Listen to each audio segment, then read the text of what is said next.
क्या आप यकीन करेंगे अगर मैं कहूं कि सिर्फ आपकी सांस लेने की लय देखकर मैं ये बता सकता हूं कि आपके दिमाग में कौन सा नंबर है? या फिर आपकी हथेलियों में हल्की सी हरकत देखकर बता सकता हूं कि आप झूठ बोल रहे हैं या सच? ये जादू नहीं है, ये चालाकी भी नहीं है, ये है मानसिकता का विज्ञान। एक ऐसा विज्ञान जिसे दुनिया के बहुत कम लोग जानते हैं, और जो जानते हैं वो कभी खुलकर नहीं बताते। सदियों से राजा, जासूस और ठग सभी ने इस कला का इस्तेमाल किया है। आप सोच रहे होंगे ये सब सुनने में तो फिल्मों जैसा लगता है, लेकिन सच ये है कि फिल्मों में जो दिखाया जाता है वो इसी असली कला का हल्का फुल्का रूप है। असल कला इतनी गहरी, इतनी शक्तिशाली है कि अगर आपने इसे सीख लिया तो आपके आसपास के लोग आपको इंसान नहीं, जादूगर समझेंगे। आज मैं आपको उसी गुप्त दुनिया में ले जाने वाला हूं। यह यात्रा आसान नहीं होगी। आपके सामने आएंगी 13 सीढ़ियां, हर सीढ़ी पर एक नया रहस्य, एक नई तकनीक। लेकिन याद रखिए, ये सीढ़ियां सिर्फ उन लोगों के लिए हैं जो देखने से ज्यादा समझने की ताकत रखते हैं। तो अगर आप तैयार हैं तो पहला कदम बढ़ाते हैं। स्टेप 1, दिमाग पढ़ने की कला, द स्वामी गिमिक।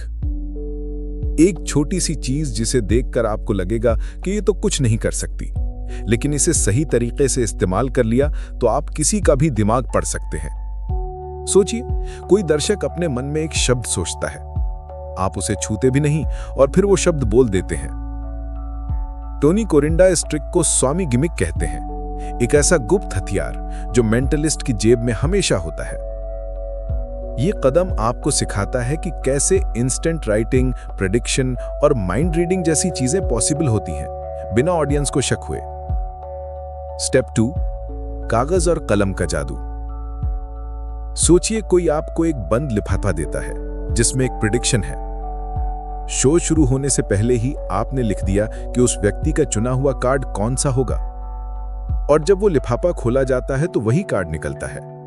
ये सिर्फ प्रेडिक्शन नहीं बल्कि मनोवैज्ञानिक कंट्रोल है। कोरिंडा सिखाते हैं कि कैसे ऑडियंस के चॉइसेस को सटली बाइट करके आप आउटकम अपने पक्ष में कर सकते हैं। स्टेप 3, तीसरी आंख। याददाश्त को हथियार बना लेना, यही है तीसरा कदम। कोरिंडा बताते हैं कि एक ट्रेन मेंटलिस्ट सैकड़ों रैंडम नंबर्स, वर्ड्स या इमेजेस तुरंत याद रख सकता है। लेकिन ये ड्राई मेमोरी टेक्निक्स नहीं है, ये एक पैटर्न बेस्ड सिस्टम है जिससे याद रखना ऑटोमेटिक हो जाता है। जब ऑडियंस को लगेगा कि आप किसी कंप्यूटर जैसे हैं, वहीं से आपका जादू असल में शुरू होता है। स्टेप 4, शब्दों की फुसफुसाहट। ये कदम आपको सिखाता है कि कैसे किसी व्यक्ति के बोलने से पहले ही आप बता सकते हैं कि वो कौन सा शब्द चुनेगा। कोरिंडा बताते हैं कि इसमें लिंग्विस्टिक पैटर्न्स, ह्यूमन बायसेस और कुछ साइकोलॉजिकल ट्रैप्स काम करते हैं। ऑडियंस सोचती है कि उसने फ्री चॉइस किया, जबकि सच ये है कि चॉइस आपने पहले ही तय कर दी है। स्टेप 5, आंखों से सच देखना। अगला कदम किसी जासूसी फिल्म जैसा लगता है। आंखों पर पट्टी बांधकर ऑडियंस के ऑब्जेक्ट्स पहचान लेना।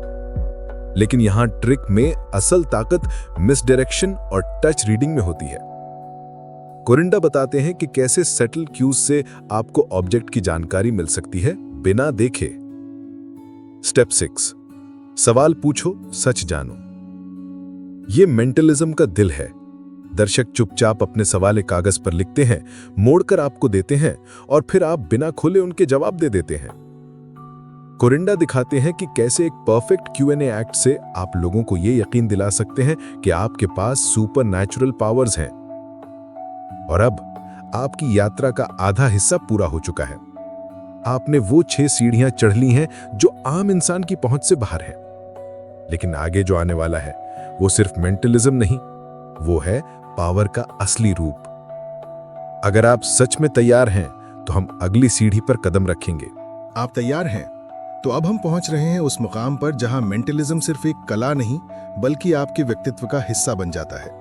पहली 6 सीढ़ियां आपको मंच तक लाईं, लेकिन अब से जो होगा वो मंच के पार है, लोगों के दिमाग और उनकी गहराई तक पहुंचने का खेल। स्टेप 7, मन को जकड़ने की कला, बिलिट वर्क। दर्शक अपने मन में एक सवाल या शब्द लिखता है, कागज मोड़ देता है और आपको देता है। आप बिना खोले बता देते हैं कि उसमें क्या लिखा है। कोरिंडा बताते हैं कि यह असंभव लगने वाली कला दरअसल परफेक्ट हैंडलिंग, मिसडायरेक्शन और टाइमिंग पर आधारित है। इस कदम में मेंटलिस्ट की असली परिपक्वता झलकती है। यहां आपकी हर हरकत ऑडियंस की नजर में जादू बन जाती है। स्टेप 8, समय का जादू, टाइम कंट्रोल एंड प्रेडिक्शंस।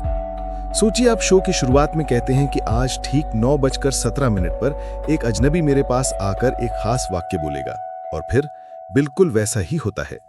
ये स्टेप सिखाता है कि कैसे आप सटल साइकोलॉजिकल प्लांटिंग और प्री शो प्रिपरेशन से समय और घटनाओं को अपने कंट्रोल में दिखा सकते हैं। ऑडियंस को लगता है कि ये फेट है, जबकि हकीकत में ये आपका बनाया हुआ ट्रैप है। स्टेप 9, आवाज में छुपा सच, वॉइस एंड मसल रीडिंग।